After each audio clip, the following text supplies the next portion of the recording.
देखिए, हमने एक पॉश और पॉक्सो के ऊपर और साइबर क्राइम, इन तीन विषयों पर एक प्रोग्राम डिजाइन किया है। और पिछले एक साल से हम अलग अलग यूनिवर्सिटीज, कॉलेजेस, स्कूल्स, काम करने वाले स्थान, इंडस्ट्रीज, सब जगह प्रयास कर रहे हैं जा जाके हम उनको बताएं। अगर हम अपराध की दृष्टि से देखें तो जितने हमारे पास केसेस आए हैं, मेरे चेयरपर्सन बनने के बाद 15,000 केसेस ऐसे आए टोटल, जिनमें 60% केसेस लगभग ऐसे थे जो इन्हीं वजहों से थे। उसका कारण कुछ और है, बना दिया जाता था ऐसे। तो हमने चॉकआउट किया कि ये कारण क्यों सामने आ रहे हैं कि कोई दो लोग एक ही ऑफिस में काम कर रहे हैं, 8 साल से तो इकट्ठे हैं, अचानक क्या हो गया ऐसा कि उनको पॉश एक्ट लगाना पड़ गया। तो ये जब हमने सर्वे किया तो उसमें ये निकला कि जब कहीं किसी ऑफिस में, सरकारी या प्राइवेट, किसी में अगर कोई किसी का तबादला कर देता है किसी महिला का, या वो किसी और ऑफिसर के साथ अटैच्ड है या उसके ऑफिस में काम करना चाहती है, मतलब उसके सेक्शन में काम करना चाहती है, दूसरे के नहीं करना चाहती, दूसरा सीनियर उसे अलग से प्रेशराइज करता है कि यहीं रहना होगा, तो फिर पॉश एक्ट लगाए जाते हैं। भाई मुझे छेड़ा, मुझे बोला, मुझे फोन किया, मुझे ये किया। तो ये क्लियर नहीं था, महिलाएं भटक रही थी, कहाँ शिकायत करनी है, क्या बोलना है, किसको बोलना है। ऐसे में एक्चुअल जिसको दिक्कत थी वो दब जाता था मामला। इसी संदर्भ में हमने ये एक सिस्टम शुरू किया कि हम जिला वाइज जाके, हमने लगभग सारे जिले कवर किए हैं, परंतु अब आज ये पहला जिला है स्टार्ट किया हमने जिसमें सारे अलग अलग डिपार्टमेंट्स को बुलाया। जैसे हम पहले कुरुक्षेत्र आए थे तो हमने पॉश पॉक्सो साइबर क्राइम पर कुरुक्षेत्र यूनिवर्सिटी में किया था, एक और कॉलेज में किया था, लेकिन आज हमने ये सभी कुरुक्षेत्र के लगभग 47 डिपार्टमेंट्स, प्राइवेट और गवर्नमेंट के आए हैं। क्योंकि जो पॉश कमेटी है वो एक कंपल्सरी कमेटी है, यदि कहीं पर वो नहीं बनाई जाती, अब हम ये छापेमारी और पता भी करेंगे कि कहां पर अभी तक पॉश नहीं है और क्यों नहीं है, किस लिए नहीं बनाई। तो जहां पर ये नहीं होगी, आज तक नहीं बनाई, उसका कोई डिटेल नहीं है काम करते हुए का, क्योंकि इसमें कई रूल्स कंपल्सरी हैं कि हर महीने पॉश कमेटी की आपसी बैठक होगी, 5 जनों की या 7 जनों की, चाहे शिकायत है चाहे नहीं है। चाय पे चर्चा की तरह एक बातचीत होगी कि इस बार हमारे ऑफिस में, हमारे स्कूल, यूनिवर्सिटी में कोई तो पूरा रिकॉर्ड होना चाहिए। तो जिसकी नहीं होगी उसको जो है 50,000 रुपए जुर्माना होगा, उस इंडस्ट्री का, ऑफिस का, जो भी है। तो इसलिए हम ये इसके ऊपर ज्यादा फोकस कर रहे हैं कि हर महिला जिसको शिकायत है सीधा थाने ना जाकर, सीधा महिला आयोग ना जाकर, वो आपने सुना होगा किसी को अगर दिक्कत होती है तो दूसरा आदमी सिखा देता है, वकील सिखा देता है, कोई पुलिस वाले से बातचीत अच्छी होती है, पारिवारिक होता है तो वो सिखा देता है, सीएम को भी लिख, पीएम को भी लिख, होम मिनिस्टर को भी लिख, वहां भी लिख, वहां भी लिख, ये मामला चलता है। और इतने सारे डिपार्टमेंट से जब इंक्वायरी कंडक्ट होके आती है उस पर बहुत समय लगता है, तब तक केस डिफरेंट मोड ले लेता है। तो इसीलिए आईसी कमेटी हर डिपार्टमेंट की होना बहुत इंपॉर्टेंट है। मैं अभी देख रही हूं कि जितने भी हमने लोग बुलाए हैं उनमें से बहुत कम लोगों को नॉलेज होगी क्या है कि ये खाना पूर्ति नहीं करनी है हमें, और जो मैंने देखा है, पता किया है, वो खाना पूर्ति हुई है कई जगहों पर।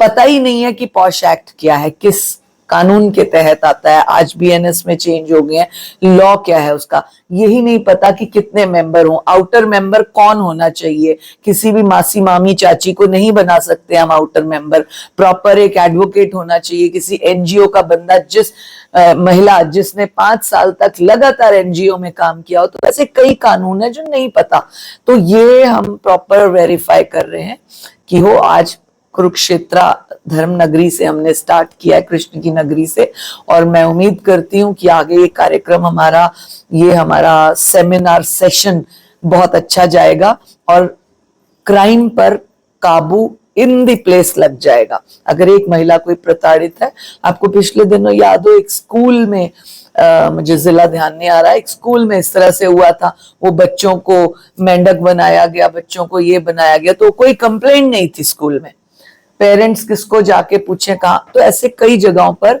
कमेटीज नहीं है, उनको पता नहीं है या उन्होंने बनाई नहीं छिपाने के लिए। और बहुत जगहों पर जब कंप्लेंट आती है तो वो बाहर नहीं जाने देते, कहते हैं जी कॉलेज का नाम बदनाम होगा, इंडस्ट्री का नाम बदनाम होगा, स्कूल का नाम बदनाम होगा।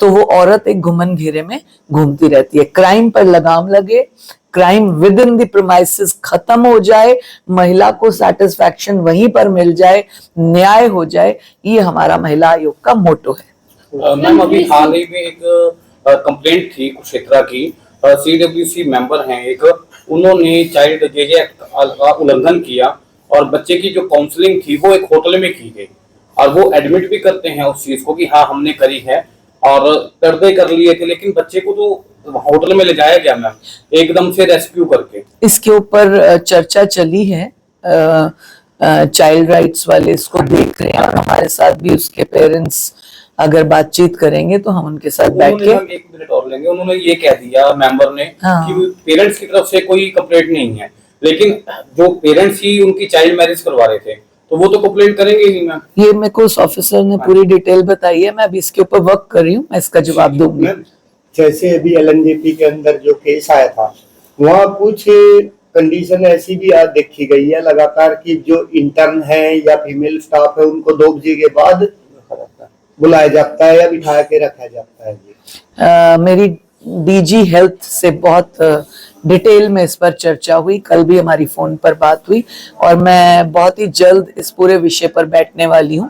आज क्योंकि हमने केवल यही कार्यक्रम 2 जिलों में कंडक्ट किए थे तो इसको जल्दी से करूंगी, उम्मीद है मैं कल और परसों में ये काम करूंगी। LNJP के डॉक्टर ने एक बच्ची के साथ केस में क्या महिला आयोग का क्या? महिला आयोग का ही तो रोल था जो सो मोटो हमने किया वही से तो सारी बात स्टार्ट हुई। आप जैसे एक आदर्श भाई ने हम तक मैसेज पहुंचाया और हमने उसके ऊपर वर्किंग की और पॉक्सो एक्ट उस पर लगा। अब हम इंक्वायरी कर रहे हैं कि ऐसा क्या था कि उसी डॉक्टर को दोबारा रखना पड़ा, वो कौन लोग थे जिनके साथ पहले इन्होंने क्राइम किया था और 2-2 साल सजा थी, ये बंद भी रहे, छूटे भी रहे। 58 साल के बाद रिटायरमेंट के बाद क्या केवल यही डॉक्टर बचा था जिसके ऊपर पहले से ही इस तरह का एलिगेशन था, उसको इसी डिपार्टमेंट में लाना। तो ये सारे विषय हैं जिनके ऊपर हम 1-2 दिन में बहुत गहराई से जा रहे हैं।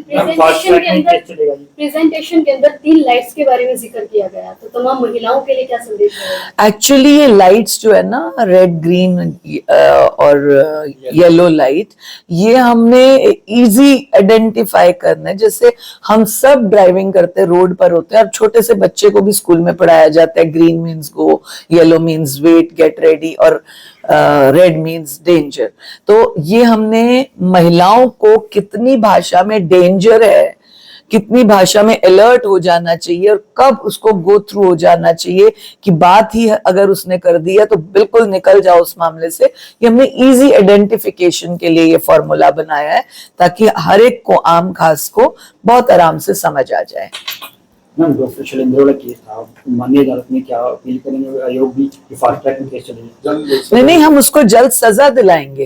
ये कोई खिलवाड़ नहीं करने का जगह थी, पेशेंट्स की जगह थी। पेशेंट्स दर्द में यहाँ पर आते हैं, तकलीफ में आते हैं और उनका इस तरह से फिजिकल मिसयूज होना ये अपराध नहीं, महा अपराध है जिसके ऊपर इमीडिएट कार्रवाई कराएंगे। इसी केस में एक सुनने में आ रहा है कि उन 2 घंटों के दौरान पर्ची भी डॉक्टर शैली की रोक दी गई, साथ ही जो वार्ड बॉय था। मुझे बहुत सारी बातें पता है, हाँ, लेकिन मैं सुनने में आया वाले पर बिलीव नहीं करती हूँ। मैं जाके खुद इंक्वायरी करूंगी, डिटेल में जाऊंगी, मेरे पास इससे भी बहुत ज्यादा मटेरियल है। हम महिला आयोग कर रहा है काम, बनारस से भी डिपार्टमेंट से चीजें निकाल रहा है, डोंट वरी। Thank you.